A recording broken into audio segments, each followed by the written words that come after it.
বন্ধুরা, তনু আর্ট এখানে স্বাগত জানাচ্ছি।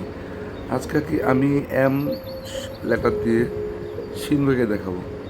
তাই এম কিনলাম, তারপর ওখান থেকে নাক চোখ আঁকলাম এবং গায়ের কি বলে দাড়ি আঁকলাম, মুখ কান